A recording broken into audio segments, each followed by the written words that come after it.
We're going to have 10 in the Mishnah. 9 of them are going to be them and their children and their son-in-laws. And then we'll see more about this. Says the Mishnah. Where are we? We are, 27b. Chav Zayin base. Thank you, Gary. Right at the Mishnah. Thank you. Yeah, thanks. So the Eloheina Krovim, the following are the relatives that you're invalid to be a witness for. So, if you like family trees, this is perfect. So, Achiv, your brother. The Ache Aviv, your father's brother. The Ache Imo, your mother's brother. Ubal Achoso, your sister's husband.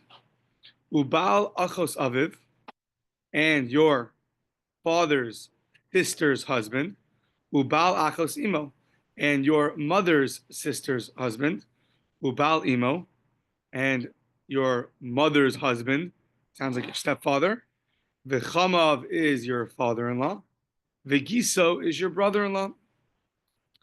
So now, these categories is hein, them, ubenehen, their sons, v'chosnehen, and their son-in-laws.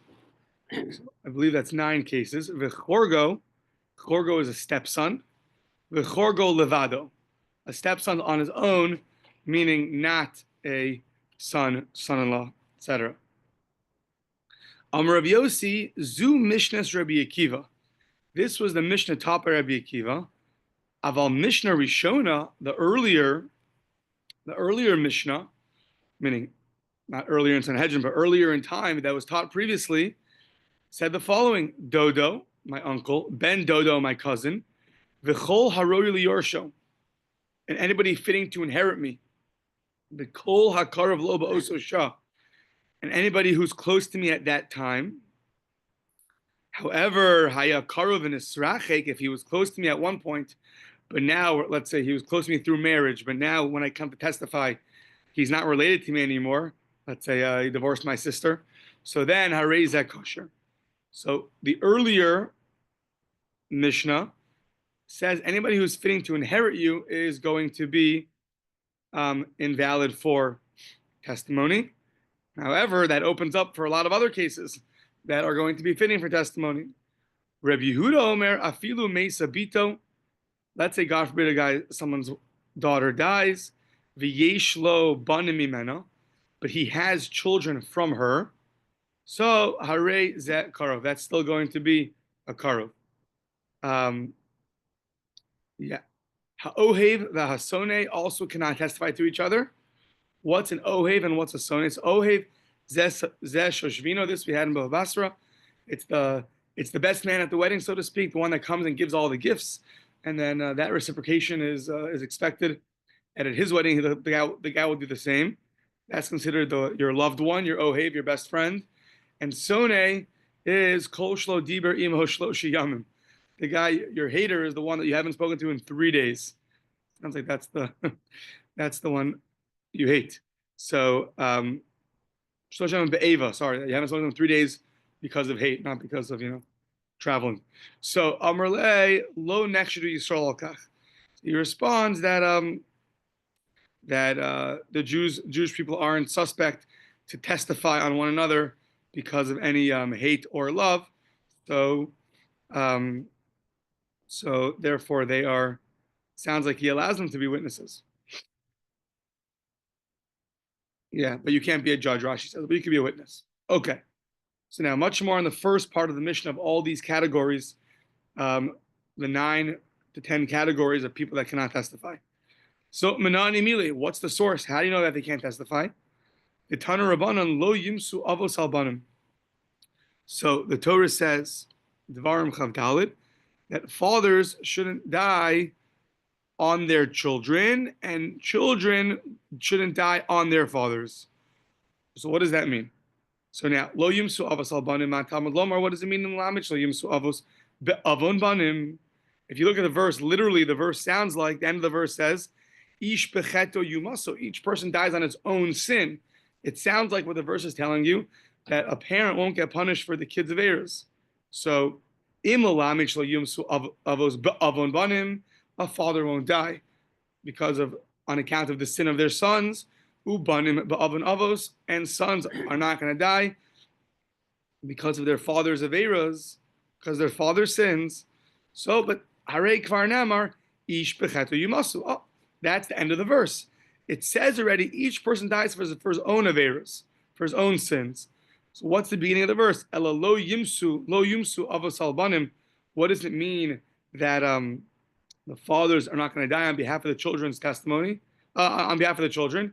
Be'edus banim, fathers can't die on behalf of the children's testimony, meaning children cannot testify on the fathers. Ubanim lo yumsu al avos, it means be'edus avos, and children can't die because of the father's testimony. So from here you see that at least by capital punishment, children to parents, parents to children cannot testify on each other. Ubanim be'avon avos lo, really? Children can't die because of the fathers. The haksiv poked avon avos al banim. Sounds like Hashem does. He takes retribution for the sins of the fathers on the children, meaning the children could die due to the sins of the fathers. So says the Gemara, no. Hasam kisha'uchsin mase avosein v'yadehem. If the child continues in the parent's way and continues doing things that are wrong, then he could get punished on behalf of the father. But in a regular case, the child will not get punished on behalf of the father. Therefore, the verse is open to interpret in terms of bearing testimony. Kedetanya, as the following brisa states, "V'af bavonos avosam atem yimaku." So I'm gonna. The pasuk says in Vayikra that even for the sins of your fathers, I'm gonna yimaku. I think you'll get punished, take retribution for. Wither away. So when is that? When you continue and continue in the evil ways of the father, so then you can get punished for his actions also. So, Ata Omer Kishosin Oeno Ela Kishainosin. How do you know? You're saying when you're grabbing onto his averas, you're continuing. Maybe not. Maybe when you're not. So Kishu Omer Ish Bechetu Yumasu. Our verse says a person dies with his own sin. So therefore you know that then you know that the other verse tells you is only when they're continuing in the bad ways of the parents. So says the Gemara, below, is that true that you don't get punished for someone else's averas? The haksiv, the pasuk in Vayikra, the kashlu ish ba'achiv, and a person can stumble on behalf of his friend. Ish ba'avon achiv. Sounds like a person can stumble because of the avera, the sin of their friend. Says the Gemara, Milamid shekulam arevim zebazeh. From here you see that everyone is connected, everyone is a joined unit because one person does an avera, someone else could get punished for it. So you see that you could get punished for someone else. Says the Gemara, no, it's a big difference. Hasam shahaya biyadam limchos below michu. Difference there is when you could have stopped the guy and you didn't stop him, so then you do get punished for that. So a few daf in Masechah Shabbos with many proofs to this, that when you could stop somebody from doing an avera and you didn't, so you also get punished for that. Okay, now, next page. Eshchan avos labanim banim la'avos. We found fathers cannot testify to children, and children cannot testify to fathers. V'kol shekain avos lahadadi, and for sure, fathers to each other. But however, banim lebanim minolam. What about banim lebanim? So the Mishnah said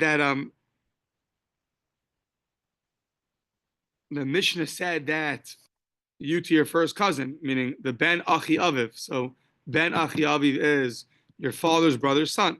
So it's your first cousin. So how do you know that you cannot testify on such a person? So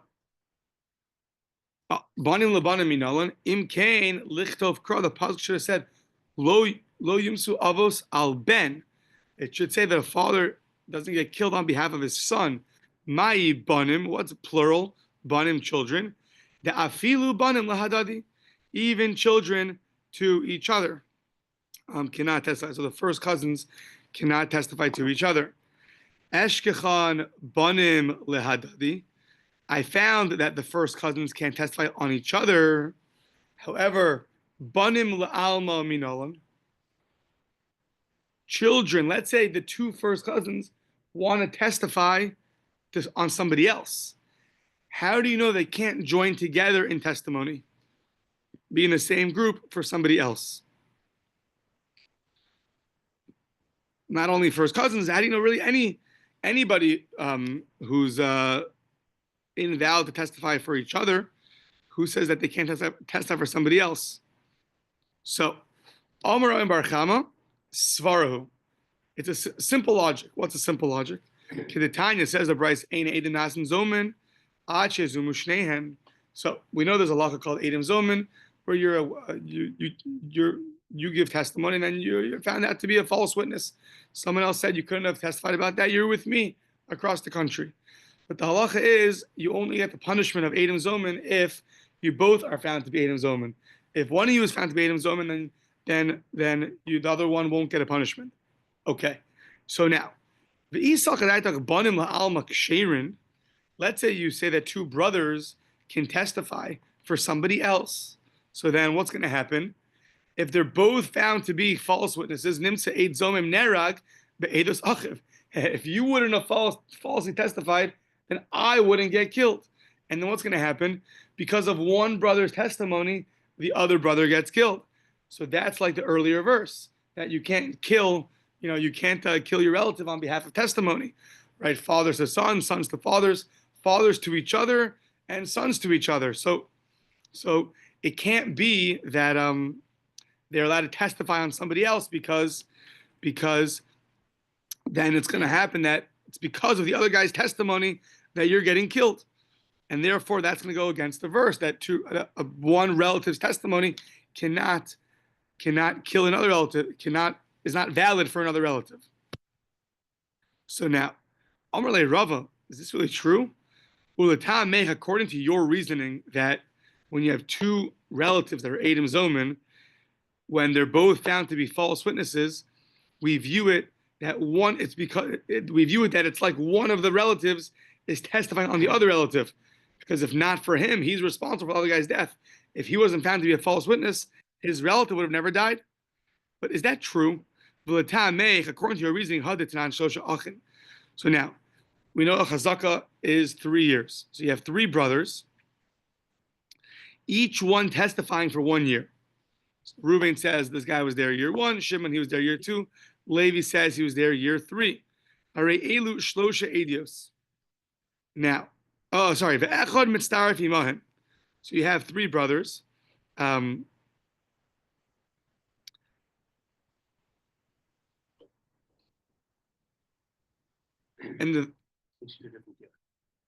each one's testifying on a different year. And then and then another guy comes and joins their testimony, and he says, for the whole period of time, yeah, good, thank you. Another guy comes and says, yeah, the guy was there for all 3 years. Okay. But these three brothers, they each testify for one of the years. Now, if they're found to be false witnesses, so then we view it as one testimony, not three different testimonies. So now what's going to happen? If that's true, and they're all found to be false witnesses, so nimtza eid zomen mishalim mamun be'edus achiv.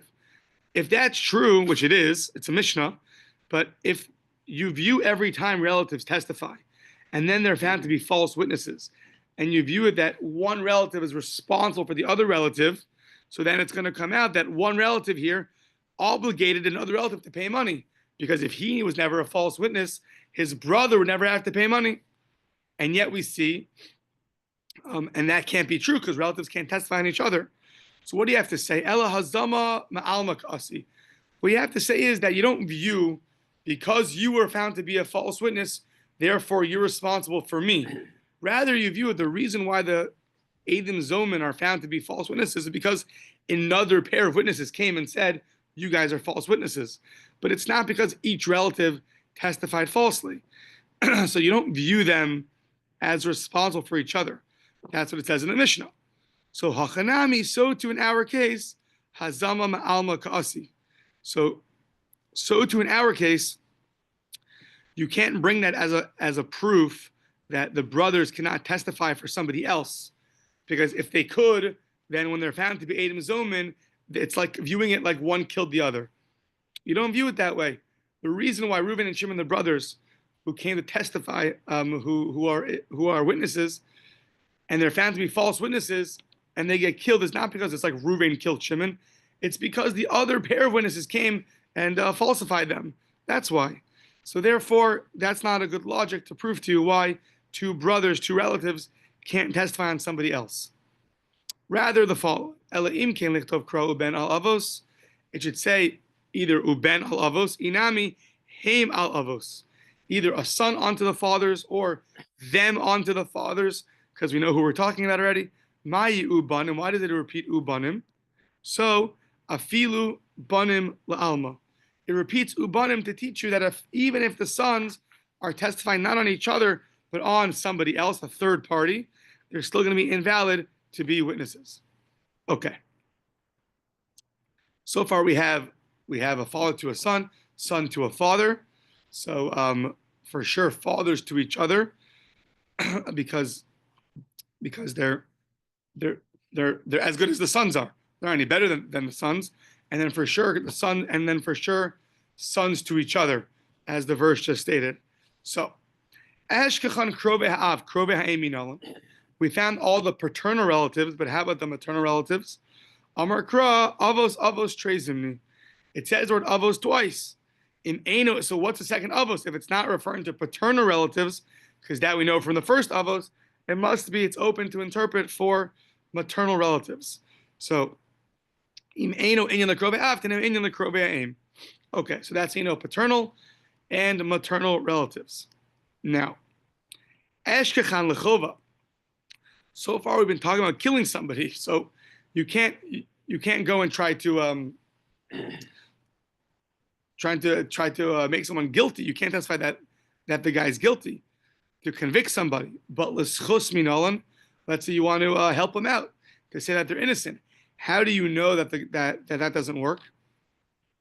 Amar kra yumsu trei zimni. It says the word that you can't be killed, which we understand to mean you can't be a witness and kill somebody, but it says it twice. What's the second one needed for? Im eno inyan lechova, tineo inyan l'schos. If it's not coming to convict somebody, then it'll be coming to absolve somebody. Okay, so now we know to convict and to absolve. Eshkechan bedine nefashos, bedine mamanos minalan. So far we've been talking about capital punishment, but how do you know that you can't testify even for monetary matters? Amar kra mishpat echad yelachem, mishpat hashav lachem. It's the law is going to be one, has to be equal across the board, and therefore whatever is going to apply to capital punishment will apply to monetary cases as well. Okay. Now, just a quick introduction is that we view the fathers as a rishon to each other, the two brothers. That's called the first generation. Their children, those are called a sheni. That's already a second generation. Their children, the grandchildren, are called the shlishi. So a grandson testifying on a grandfather is called a shlishi to a rishon, right? And the son to the father is a sheni to a rishon. So now we're going to talk about this. Amar Rav Achi. So Amar Rav. Rav says, Achi Abba, my father's brother, lo ya'idli, meaning my uncle can't testify on me. Now, who? Ubeno v'chosno. Not only can't he not testify on me, but his son and his son-in-law. So his son would be my sheni to sheni, the second generation, his first cousins, or his son-in-law. Those cannot testify against me. So af ani lo oed lo. So I can't testify on my uncle. Ani, me to my uncle. Ubeni, so my son to his great uncle, v'chosni, and my son-in-law to the great uncle-in-law. So now, v'amai havalei shlishi berishin. So right now, the Gemara is assuming that when it says you, your son, and your son-in-law, so it means that the son-in-law is the son-in-law of the son. Meaning, Rav says, I can't testify on my uncle, or on his son, or on his son-in-law, and also he can't testify on me. So that's a rishon to a sheni. Ubeni v'chosni. So now what about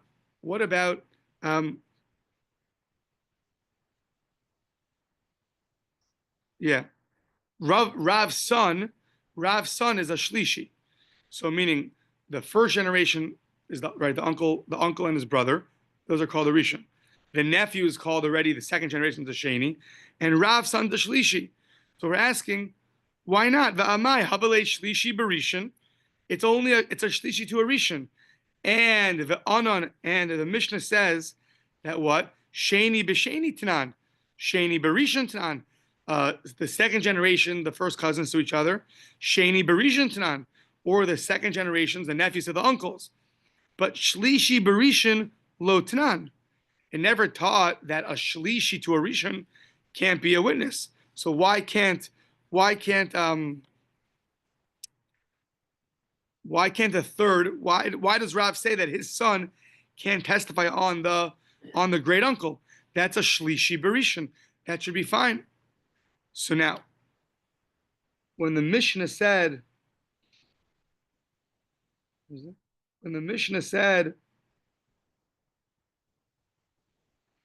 yeah, Haim ubneim. One second, sorry. Yeah, Haim b'neim v'chosneim. The Mishnah said all those 9 categories, their children and their son-in-laws. So now, did it mean their children and their son-in-laws, or did it mean their children and their children's sons-in-laws? How do you interpret the Mishnah? So it says the Gemara, Tanan mai chosno. What does it mean, the son-in-law in the Mishnah? It means chosen beno. That's what it means. It means the son-in-law of the son. So when the Mishnah says,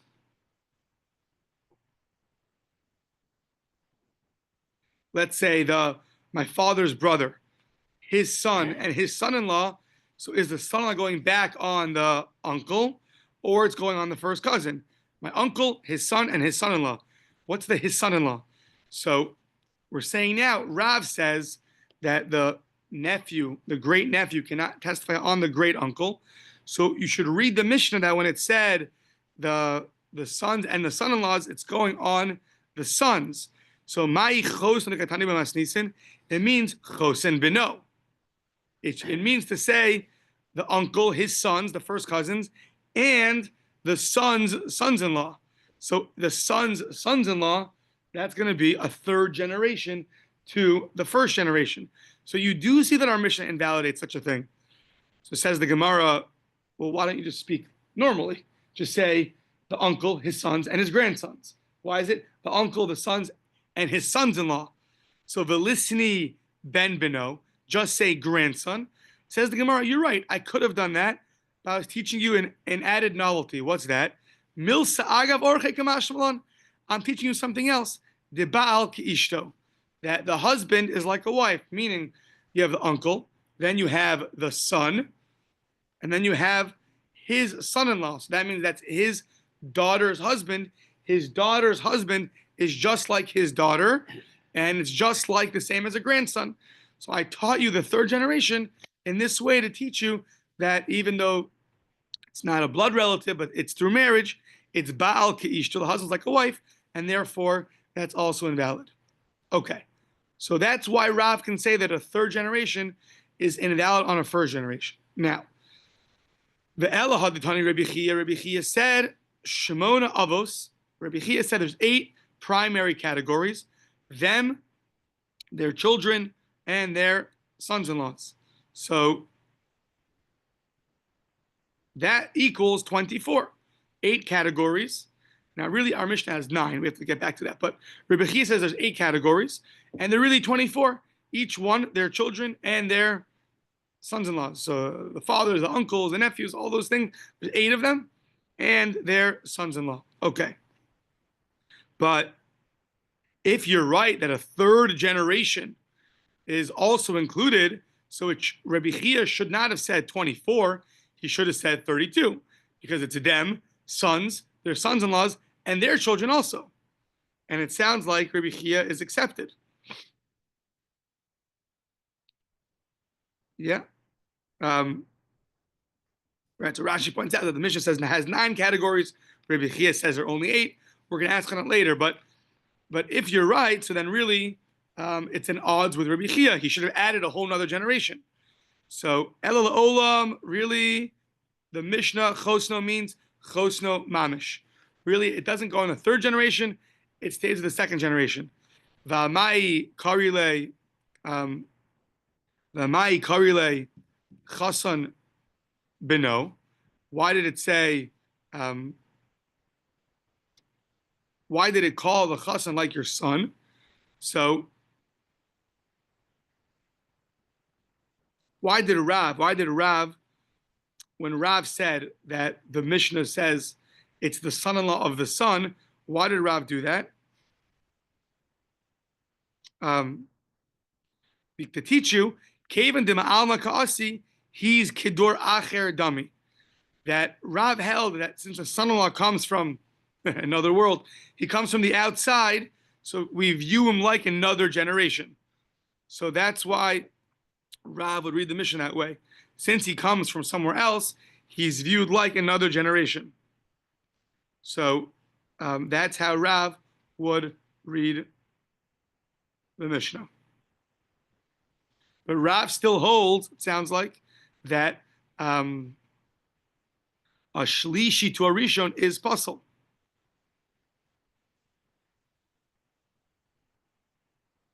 One second.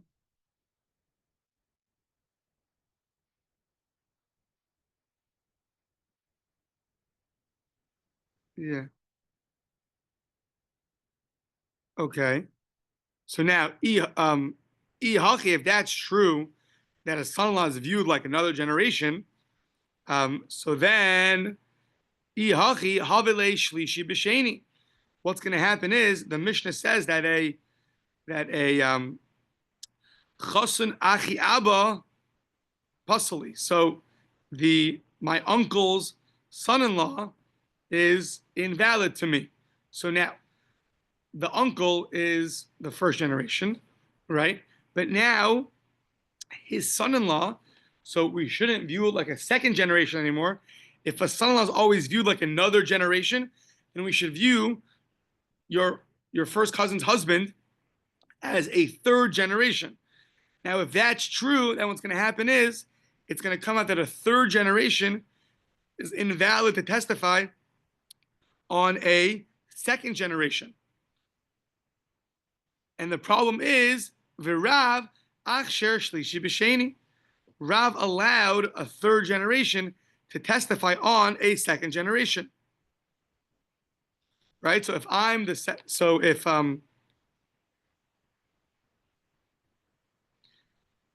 I'm the 1st cousin, so now it's my uncle's son-in-law. So I'm a 2nd generation. And now the son-in-law is viewed as a 3rd generation. That means that the 3rd generation can't testify on a 2nd generation. But Rav himself allowed a 3rd generation to testify on a 2nd generation. So that can't be what Rav means either. Ella Rav de Amar to Rebbe Lazar. Really, Rav goes like the opinion, like Rebbe Lazar. And really, the son-in-law is not viewed like a separate generation. If it's the uncle's son-in-law, that's still 2nd generation. Why does Rav not allow a 3rd generation to testify on a 1st generation? That's because he holds like Rabbi Lazar. What does Rabbi Lazar hold? The Tanya of Lazar Omer Kishem Sh'achi Aviv Lo Yaid Li. Just like my father's brother cannot testify on me, Hu Ubeno V'Chosno, him, his son, and his son-in-law can't testify on me. So Kach Ben Achiaba, so too my 1st cousin Lo Yaid Li. My 1st cousin can't testify on me. Hu Ubeno V'Chosno.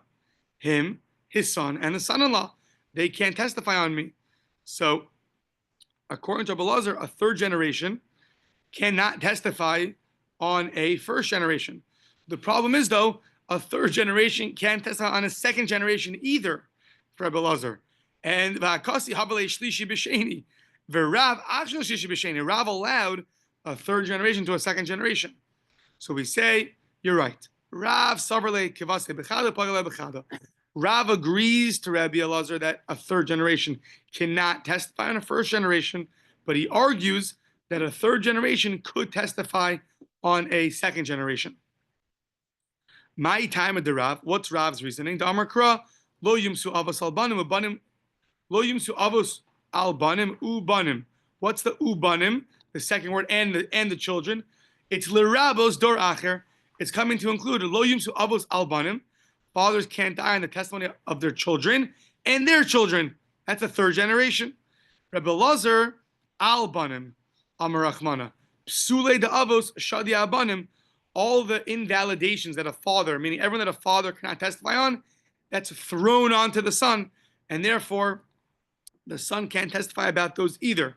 So just like a shlishi, a third generation to a father is invalid, so too now that generation, the third generation, is that invalidation is thrown onto the sons. That's who understands the verses, and therefore a third generation is invalid, is not allowed to testify for a second generation. Okay, so at the end of the day, it sounds like our Mishnah would allow a third generation to a first generation. Rav and Rabbi Lazar do not allow a third generation to a first generation. Unless you read the Mishnah that Chosno means the third generation, and therefore even our Mishnah would not allow a third generation to a first generation. Amar of Nachman, Achi Chamoso lo yaidli. So my mother-in-law's brother cannot testify to me on me. Ben Achi Chamosi lo yaidli. So now my mother-in-law's brother's son also cannot testify on me. Now, Ben Achos Chamosi, my mother-in-law's sister's son, lo yaidli, also cannot testify on me. Vitana Tuna, we taught this already. Bala Choso, the sister's husband, Ubal Achos Aviv, or the father's sister's husband, or Ubal Achos Imo. You see that the mother's sister's husband, Hain Ubnei V'chosnein, all of them cannot testify on me. So that goes like the Mishnah.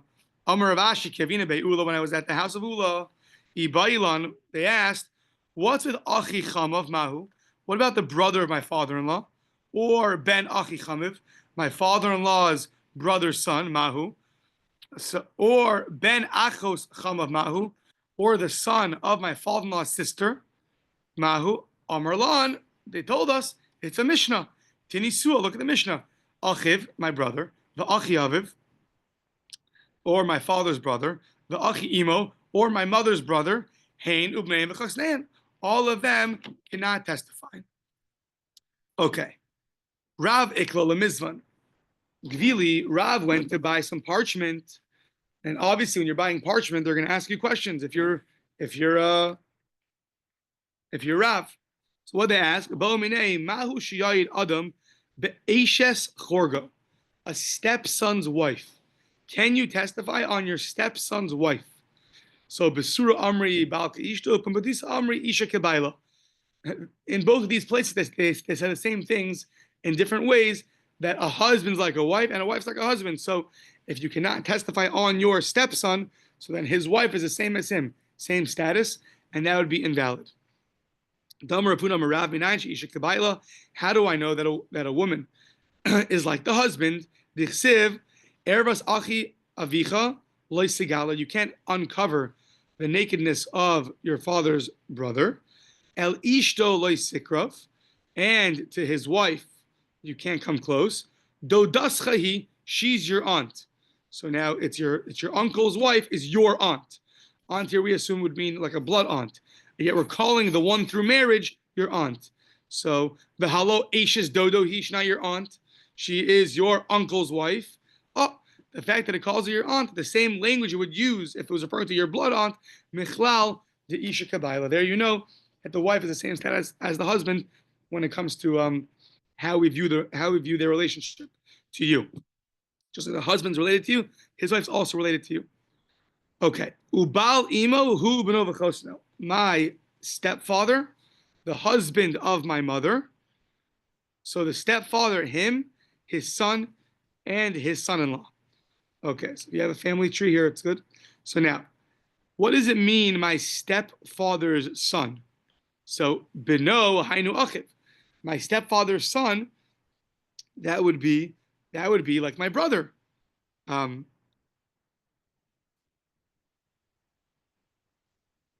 Yeah. So we're assuming now that they're related.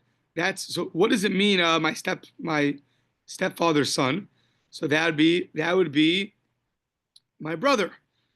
So Amar Rabbi Yirmiyah, no, it's not really your brother. It's referring to a different case, because that case is obvious. If it's really your brother, then it's no good. Amar Rabbi Yirmiyah lo nitzrach ela la'achei ha'ach.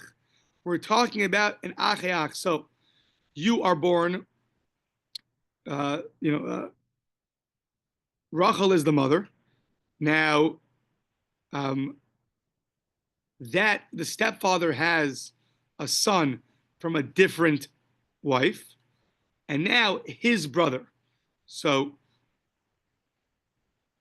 the stepfather's child's brother. So that's going to be also invalid. So it's the brother's stepbrother. So let's say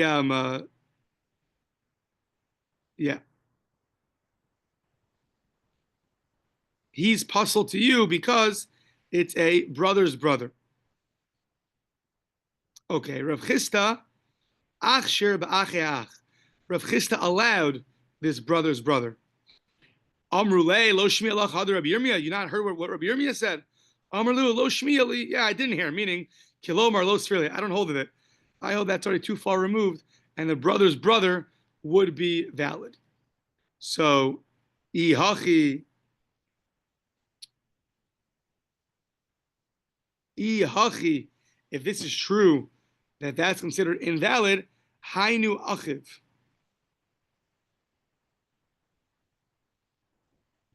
One second. What's hainu achiv?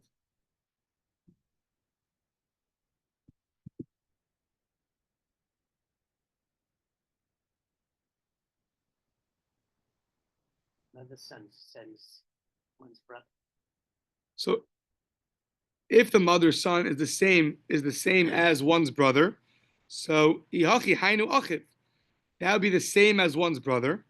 So Tana achiv min av, vikatani achiv min aim. You're right, and the Mishnah repeated it. Why? To teach you achiv min av and to teach you achiv min aim. That you should know both brothers from the father and brothers from the mother, are both invalid witnesses. Amar of Chisda. So now, Avi Chasan of Avi Kala, Mechutanim, no problem. Me'idin Zal Zeh, Velo Damu Lahadadu, they're not similar at all, no relation. Ella Ki Akala Ladana, it's like a misfitting cover to a barrel. You have the wrong cover for a barrel. That's the comparison of the Mechutanim. Feel free to send them regards. So, Amar Rabba Barchana, made Adam le'ishto rusa. Okay, now we know there's two steps of marriage. The first step of marriage, once she's married to you, if she tries to get married to someone else, we kill her. However, when it comes to testifying, very interesting, you're allowed to testify on her. Amar Ravina lo Amar Elala Fukemina. You can only testify to get rid of her. Avali Yulela lo Mehemen. But to marry her, testify that she is married to you, so that you're not believed. On that we say, Velohi, it's not true. It doesn't matter if you're removing her or you're marrying her. Lo mehemen, you're not believed at all. So my daitak, what's the reasoning for that? Kidam Rav Chia bar Ami mishmei de Ula. I go like Rav Chia bar Ami in the name of Ula, Ishta Arusa, a woman who's at the first stage of marriage. Lo onain, if she dies, you're not considered an onain for her. That stage of when you're involved in the burial, before you're an aval, you're called an onain. Vilo metamila, and you're not allowed, if you're a Kohen, you can't impurify yourself for her. V'chein he, similar her to you, lo onenis, velo metamilo, she's not an onenis for you, and does not have to impurify herself for you. Meis Eino Yorsha, if she dies, you don't inherit her. Meis Hu Govek Suvasa. But if he dies, then Govek Suvasa, she'll get the Ksuba. So all these things, you see that they're not really related. So we say, no, it's different. Hasam b'she'ero talachon. There, by inheriting and by burying, the Torah uses the word she'er. She'er means like like it's my own body. It uses a special language that there it has to be she'er. You have to be what? Close, much closer. Tala Rachmana and Akasi lav she'erohi, until they have the second stage of marriage, they're not considered that level of closeness, like the Torah says, is a she'er. So that's why that's over there. That's unique over there. But hacha is mishum mikruve daitu. Just because here, it's because you can't testify because you're close to her. Meaning you want to the ha'i kruve daitu legaba. You are close to her. Meaning you want to marry her because you can get she's going to bring in a lot of money. Meaning you have a vested interest over here. So in terms of that, even though she's not your she'er, but you're still not allowed to testify for her. So because you have some kind of closeness to her in terms of wanting something from the marriage. Okay. Chorgo levado. Our Mishnah said that a stepson, you can't testify on him. However, not his children and his sons-in-laws, that's fine. Taner Rabbanon says the Brisa Chorgo levado, your son-in-law on his own, meaning just him is invalid to be a witness, but not his children, etc. Rabbi Yossi Omer Giso. Rabbi Yossi said your brother-in-law. Giso usually means the brother-in-law when two sisters marry husbands. That's usually what Giso means. V'tanya idach, and another brisa said Giso levado. Rabbi Yehuda Omer Chorgo. So very cryptic brisa. It says Chorgo levado. Rabbi Yossi says Giso, and then another brisa says Giso levado, and Rabbi Yehuda says Chorgo. So in one case it's stepson on his own, and another brisa it says the brother on its own. So says the Gemara, Mai Kamar. What in the world's going on over here? What do these brises mean? Mai Kamar. So Ilema, if you'll tell me Haki Kamar Chorgo levado, maybe you'll tell me a son-in-law is on his own, Vehua din legiso, and also a brother-in-law, and then comes Rabbi Yossi, and Rabbi Yossi says, also Rabbi Yossi, remember, Giso levado, and Rabbi Yossi goes and argues and says, no, only a brother-in-law is on his own. Vehua din lechorgo. That makes no sense.